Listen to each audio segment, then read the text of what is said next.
Bonjour à toutes et à tous et merci de me proposer aujourd'hui d'intervenir devant vous. C'est pour moi l'occasion de revenir sur une naissance qui nous tient beaucoup à cœur avec le Canada mais également avec l'ensemble des membres fondateurs. C'est la naissance du partenariat mondial pour l'intelligence artificielle. Alors ce partenariat mondial,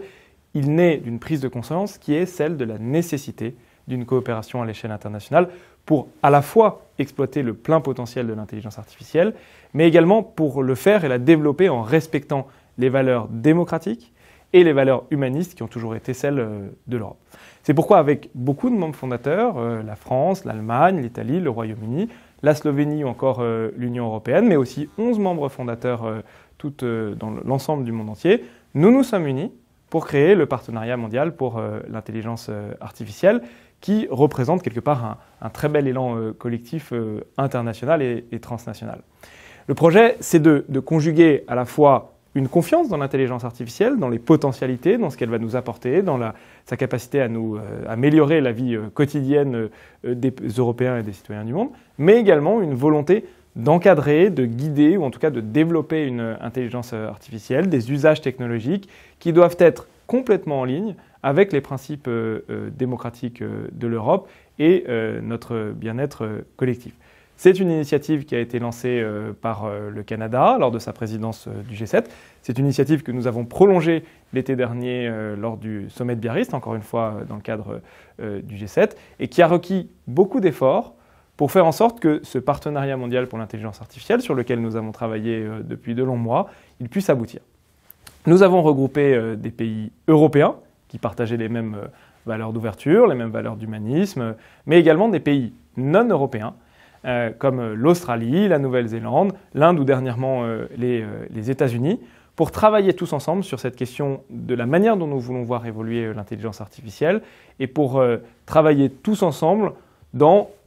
la création d'un consensus autour de ce que doit être l'intelligence artificielle. Cela a conduit l'officialisation du partenariat mondial pour l'intelligence artificielle dans les dernières semaines, qui, je pense, doit être conçu par nous tous comme un succès pour les valeurs européennes. Nous avons eu par le passé des succès importants, des éléments d'influence importants comme le RGPD, qui aujourd'hui est une valeur, un ancrage européen qui crée des résultats, qui a emmené toute une partie du monde et est devenu quelque part une certaine norme. Je pense que dans l'intelligence artificielle, l'Europe doit tenir sa place. C'est un beau premier résultat, il doit en appeler plusieurs autres. Je pense notamment à deux éléments. D'abord, c'est que nous devons faire grossir la coalition autour du PMIA, autour de toutes ces personnes qui pensent que l'intelligence artificielle doit être fondée sur les droits de l'homme, sur l'inclusion, sur la diversité, tout en gardant sa notion d'innovation et de croissance économique. Et nous devons faire en sorte qu'il y ait plus de pays qui rejoignent cette dynamique. La deuxième chose, c'est qu'il faut que, tout comme le GIEC ou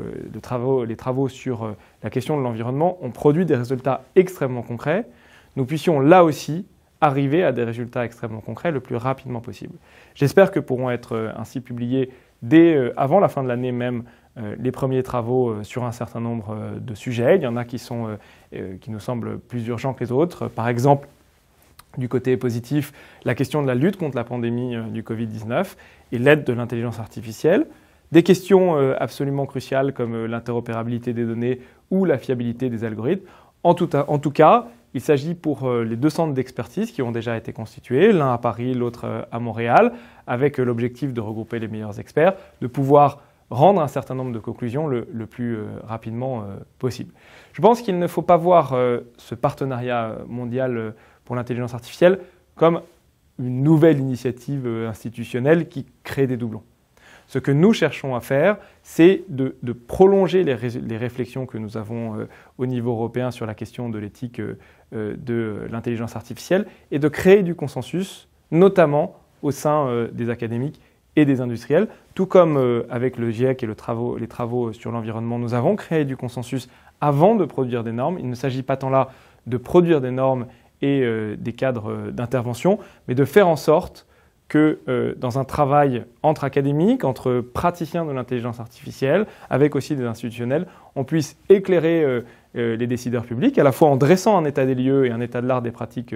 des dispositifs, et également en s'interrogeant sur le cadre d'intervention qui doit être celui de l'intelligence artificielle dans un certain nombre de domaines, comme l'avenir du travail, comme la gouvernance des données, comme